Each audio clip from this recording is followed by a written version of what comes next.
Kuruluşumuzdan bu yana bir yıldır yüzlerce aileye dokunduk. Elinin üzerinde tekerlekli sandalye, akülü sandalye, işitme cihazları, hasta yatakları ve daha birçok medikal destekleri kardeşlerimize yansıtmaya kolaylaştırdık.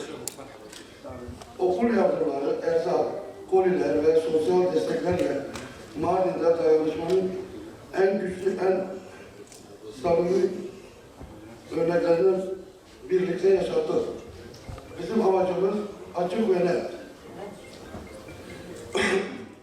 Mardin'de engelli bireylerimize hayatına dokunmak, kolaylaştırmak, toplumsal farkındalık yaratmak ve iyiliğin merkezi üstü olmaktır. Bu yolda bize güvenen, destek veren hayırseverlere ve kurumlarımıza, siz değerli protokol üyelerine yürekten teşekkür ediyorum. Engelliler Sosyal Yardımlaşma ve Dayanışma Derneği'nin 3 Aralık Dünya Engelliler Günü vesilesiyle düzenlemiş olduğu etkinliğe katılmış olmaktan dolayı büyük bir mutluluk duyuyoruz. Bize böyle bir imkan tanıdıkları ve nazik davetleri için kendilerine teşekkür ediyoruz. 3 Aralık Dünya Engelliler Günü, Birleşmiş Milletler'in kararıyla 1992 yılından beri farkındalık oluşturmak amacıyla kutlanmaktadır. Dünya Sağlık Örgütü'nün verilerine göre 1,3 milyar insan, yani dünya nüfusunun %16'sı engellilik yaşıyor.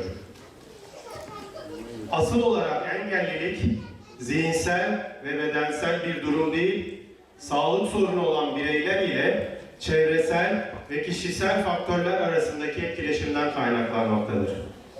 Yani engelli bireylerimizin daha az eğitim, daha kötü sağlık koşulları, daha düşük istihdam seviyeleri ve daha yüksek yoksulluk ile karşı karşıya kalmaları asıl engellilik durumunu doğuran önemli bir faktördür. Bu faktörlerin ortadan kaldırılması bir devletin ve bir ulusun gelişmişlik düzeyini göstermektedir.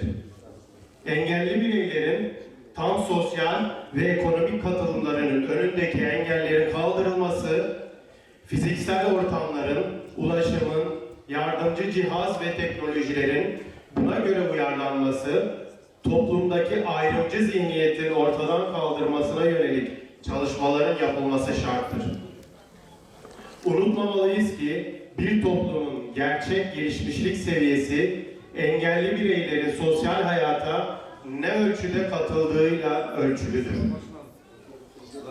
Bir kişinin toplumdan izole kalması aslında hepimizin bir parçayı kaybetmesi demektir.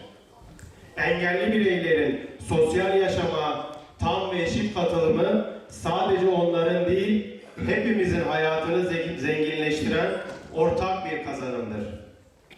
Birlikte yaşadığımız bu şehir ancak herkes için erişilebilir olduğunda gerçek anlamda bir şehir olur. Engellilerin hayatına dokunan her adım toplumun vicdanına ve geleceğine atılmış bir adımdır. Kısacası her 3 Aralık'ta oluşturulan fakat sonra unutulan farkındalık günleri değil, kalıcı ve gerçekten işe yarayan uygulamalar olmalıdır. Sadece sevgi ve hassasiyet yetmez, sadece bir gün hatırlamak yetmez. Çalışma hayatında alan açılmazsa, şehrin ulaşımı engelli bireylere göre organize edilmezse, sanat ve spor dallarında imkan verilmezse, işte o zaman asıl engellilik artar. İmkan her şeyi değiştirebilir ve ortaya mucizevi hikayeler çıkabilir. Biz eczacılar, insan yaşamının ve sağlığının koruyucusu ve geliştiricisi olan bir meslek grubu olarak engelli bireylerin